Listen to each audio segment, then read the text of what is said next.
Hello everyone. We talk a lot about healthy habits on this channel, and today's topic is no different. One of the most important aspects of maintaining overall health is taking care of our kidneys. These powerful organs work tirelessly to filter waste products from our blood, regulate blood pressure, and keep our electrolytes in check. When our kidneys aren't functioning optimally, it can lead to a cascade of health problems. Now, you might be thinking, we're always told to eat our veggies, how could they possibly be bad for our kidneys? And you're right, generally speaking. Vegetables are nutritional powerhouses. But here's the thing, some vegetables, especially when consumed in excess, can pose risks for people with pre-existing kidney conditions or those who are susceptible to kidney problems. So, to help you make informed choices about your diet, today, we're diving into the vegetables that might be harmful to your kidneys. We'll break down why these veggies can be problematic and what you need to know to protect your kidney health. Let's get to it. First up, we're talking about potatoes. Now, before you banish me from the internet forever, hear me out. Potatoes, in and of themselves, aren't inherently bad. They're a good source of vitamins, minerals, and fiber. But, and this is a big but, they're also packed with potassium. For most people, potassium is a good thing. It's an essential mineral that helps regulate muscle contractions, including the contractions of your heart. However, for people with kidney issues, especially those with chronic kidney disease, CKD, high potassium levels can be dangerous.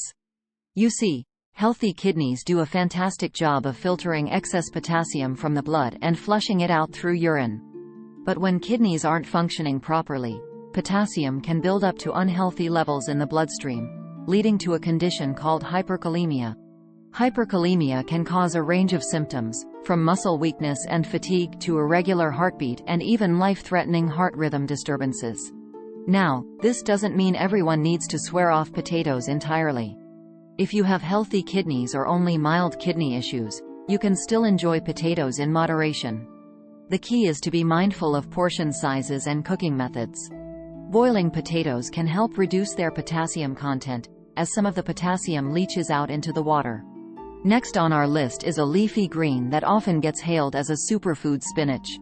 Spinach is undeniably nutritious, rich in vitamins A, C, and K, as well as folate and iron. But like our friend the potato, spinach has a potential downside: oxalates. Oxalates are naturally occurring compounds found in many plant foods, and they're generally not a cause for concern for most people. However, when oxalates bind with calcium in the urine, they can form kidney stones in individuals who are prone to them. Kidney stones are hard deposits that can form in the kidneys, and let me tell you, they can be incredibly painful to pass. While not all kidney stones are made of calcium oxalate, it's one of the most common types. So, does this mean you should ditch the spinach smoothies? Not necessarily. If you have a history of kidney stones or are at an increased risk, it's wise to moderate your intake of oxalate-rich foods like spinach.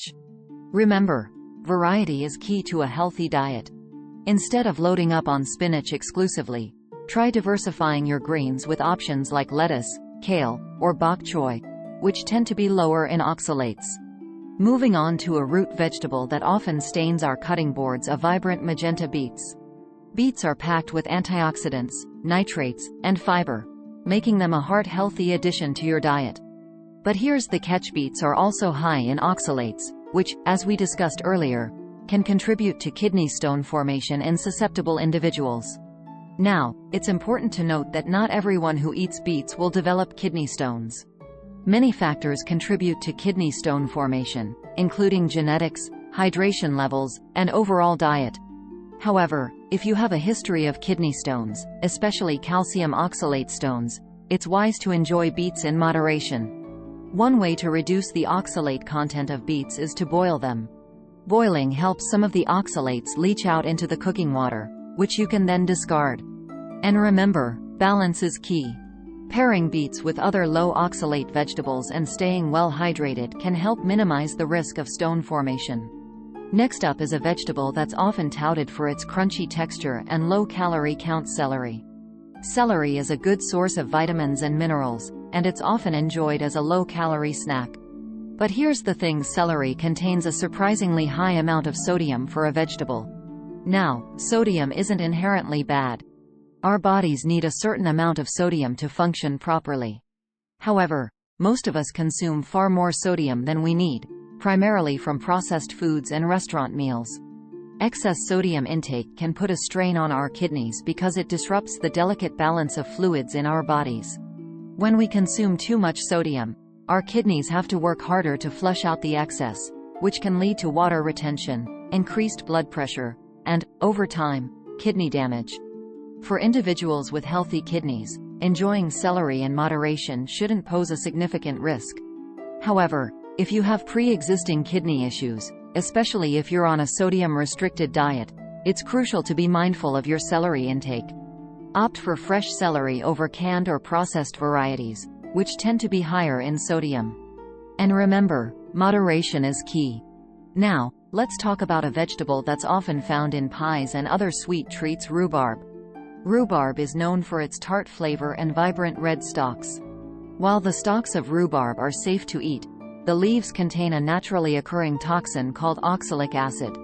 Oxalic acid, in high concentrations, can be toxic to the kidneys. When consumed in large amounts, it can lead to a range of symptoms, including nausea, vomiting, abdominal pain, and even kidney damage. Now, before you panic, it's important to note that rhubarb poisoning is relatively rare. Most people don't consume enough rhubarb leaves to experience any adverse effects. However, it's crucial to be aware of the potential risks and to avoid consuming rhubarb leaves altogether. When preparing rhubarb, always discard the leaves and thoroughly wash the stalks before cooking or eating them. And as with any food, moderation is key. Last but not least, we're discussing a leafy green that's often praised for its nutritional value: Swiss chard. Swiss chard is an excellent source of vitamins K, A, and C, as well as magnesium, potassium, and iron. However, like some of the other vegetables we've discussed, Swiss chard contains oxalates. As we've learned, oxalates can contribute to kidney stone formation in susceptible individuals. While Swiss chard is a nutritious vegetable, overconsumption can increase the risk of oxalate buildup in the body.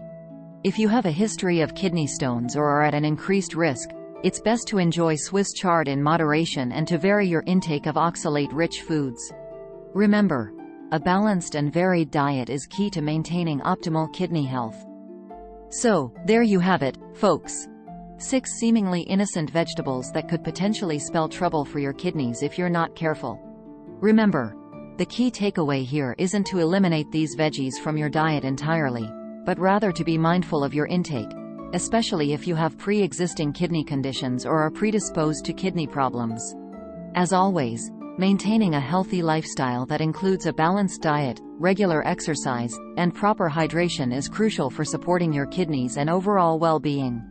Stay healthy and take care of your kidneys. Don't forget to like, subscribe, and share this video for more health tips. See you next time. Like, share, subscribe for more videos. Thanks for watching.